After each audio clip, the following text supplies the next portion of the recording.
ఉగాది ఈ పేరు చెప్పగానే ముందుగా గుర్తుకు వచ్చేది మన తెలుగు పండుగ అని. ఉగాది నుండే తెలుగు సంవత్సరం మొదలవుతుంది కాబట్టి ఇది తెలుగువారి మొదటి పండుగ. ఈరోజు కొత్త సంవత్సరంలో రాశి ఫలాలు, గ్రహస్థితులు ఎలా ఉన్నాయో తెలుసుకుని గ్రహశాంతులు లాంటివి జరిపించుకుని సుఖంగా ఉండడానికి పంచాంగ శ్రవణాన్ని చేస్తారు. చైత్రశుద్ధ పాడ్యమి రోజున బ్రహ్మ సృష్టిని నిర్మించడం ప్రారంభించారని నమ్ముతారు.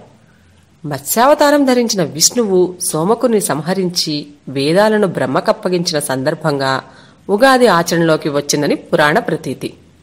బ్రహ్మదేవుడు ఈ జగత్తును చైత్రమాస శుక్లపక్ష ప్రథమ దినాన సూర్యోదయ వేళ సమగ్రంగా సృష్టించాడంటారు.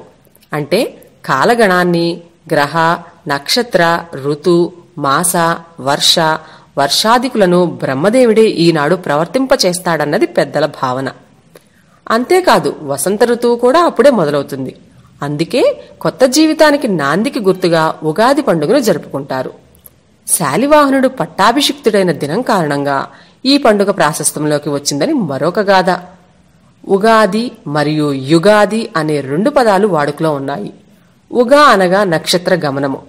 నక్షత్ర గమనానికి ఆది ఉగాది అంటే సృష్టి ఆరంభమైన దినమే ఉగాది.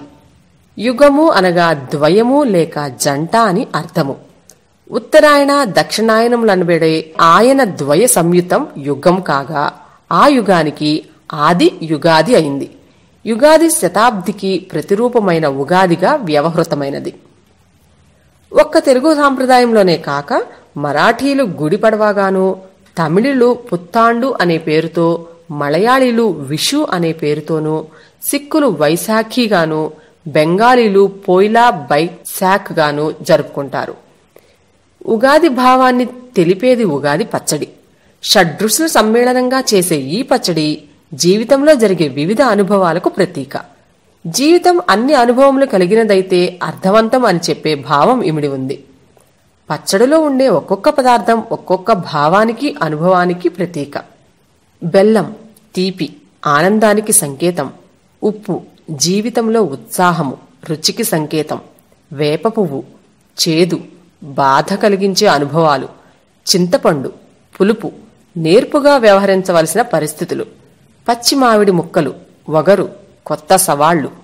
కారం సహనం కోల్పోయేటట్టు చేసే పరిస్థితులు. ఈ వీడియోపై మీ విలువైన కామెంట్స్ మాతో షేర్ చేసుకోండి. సబ్స్క్రైబ్ చేసుకోవటం మర్చిపోకండి.